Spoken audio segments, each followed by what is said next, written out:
You go and ask the victim in Syria who are being killed, wallahi, let's hear the people who are cutting off your limbs. Maybe they have a reason. Yeah, maybe they had a reason for them to cut off your head. There's a justification. The truth is clear. When the truth is clear, there is no middle ground, my dear brothers and sisters. Black and white, truth and falsehood.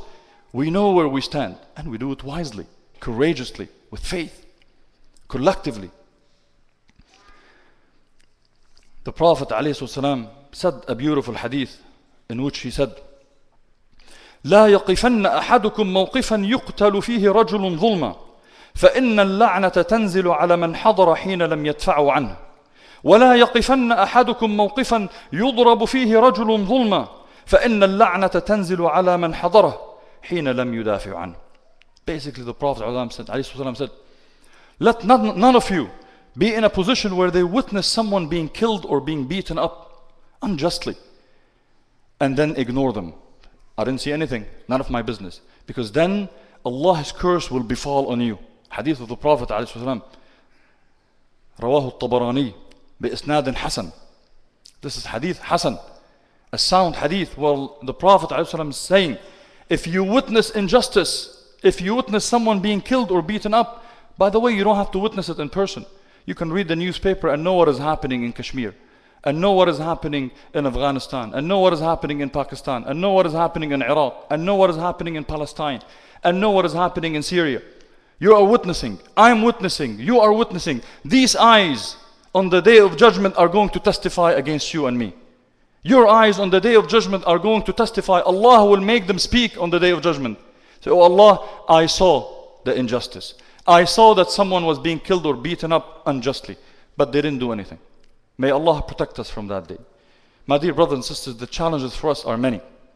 The challenges for us are not just about oppression and injustice outside, even in our own backyard. I mentioned the Irvine 11, but I want to mention some of the things we have to deal with. Now Islam is becoming the punching bag for those who want to advance their careers.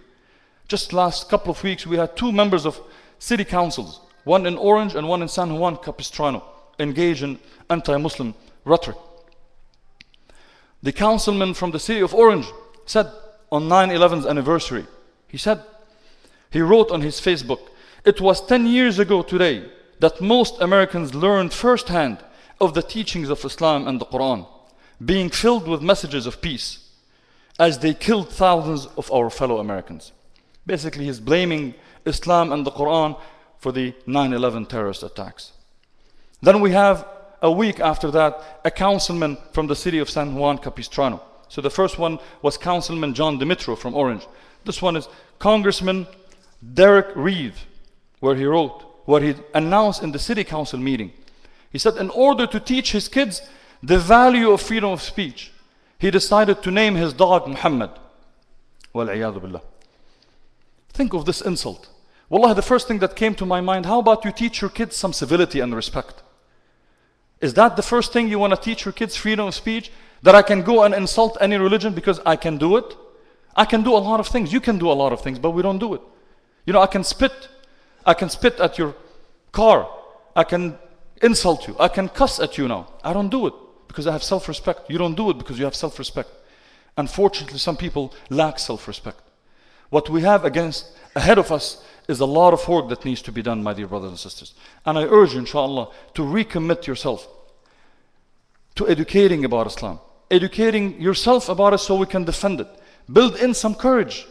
Work together collectively so we can respond to those who engage in such defamation against our religion. Those who engage in oppression and injustice. So we can have the courage. Not only when this injustice hits us. You know, it's easy when you are the one getting the injustice to say, let's defend. But let's be as sensitive when this injustice hits other people. Whether it's hotel workers, whether it's other minorities, whether it's whoever it is. Because that's what our Islam stands for, and this is what our Islam teaches us. I ask Allah subhanahu wa ta'ala to make us among those who, when they witness injustice, they stand up against it. أقول قولي هذا وأستغفر الله لي ولكم فاستغفروه فيا فوز المستغفرين. استغفر الله العظيم. إنك أنت الغفور الرحيم. بسم الله والحمد لله والصلاة والسلام على رسول الله أما بعد. My dear brothers and sisters, I just want to conclude with one reminder. We cannot talk about standing against injustice and defending our rights without talking about your organization, CARE. It is your organization. You took it to the place where it is today, at the forefront to stand up for our rights and the rights of every person who's treated unfairly. On November 5th, on Saturday, November 5th, CARE will be holding its 15th anniversary, 15-year gala event to celebrate 15 years of defending our community and promoting better understanding of Islam. We urge you to be there. We urge you to support it. You have supported it over the years, but the challenges are greater now. Wallah, I tell you, what we're dealing with now is very different than what we dealt with 15 years ago, and you know that very well. Today the challenges are big. It's about our identity. It's about the image of Islam and Muslims. It's about the safety of our mosques, the safety of our kids. So I urge, inshallah, after the Sunnah prayer, when you go outside, pick up the flyers, get your tickets, buy your table, because we want to see you there. I want to make sure that you're there so we can send messages to the friends and to the foes that the Muslim community is here to stay, that the Muslim community is not afraid, that the Muslim community, inshallah ta'ala, will never be afraid to speak the truth and defend the rights of everyone, fairly, squarely, with wisdom, but will continue to do so. And your presence there is the message to be sent. So I hope you can do it, inshallah ta'ala, there. Ibadallah, إن الله وملائكته يصلون على النبي يا أيها الذين آمنوا صلوا عليه وسلموا تسليما اللهم صل وسلم وبارك على سيدنا وحبيبنا محمد كما صليت وسلمت وباركت على سيدنا إبراهيم في العالمين إنك حميد مجيد اللهم اقسم لنا من خشيتك ما تحول به بيننا وبين معصيتك ومن طاعتك ما تبلغنا به جنتك ومن اليقين ما تهون به علينا مصائب الدنيا اللهم متعنا بأسماعنا وأبصارنا وقواتنا وذرياتنا أبدا ما أحييتنا واجعله الوارث منا اللهم واجعل ثأرنا على من ظلمنا اللهم واجعل ثأرنا على من ظلمنا اللهم واجعل ثأرنا على من ظلمنا اللهم من أراد بالإسلام والمسلمين خيرا فوفقه إلى كل خير ومن أراد بهم شرا وضرا فخذه أخذ عزيز مقتدر يا أرحم الراحمين إنك العزيز القوي يا أرحم الراحمين اللهم عليك بالظالمين والطغاة اللهم عليك بهم لا تترك منهم أحدا يا رب العالمين اللهم زلزل الأرض من تحت أقدامهم يا أرحم الراحمين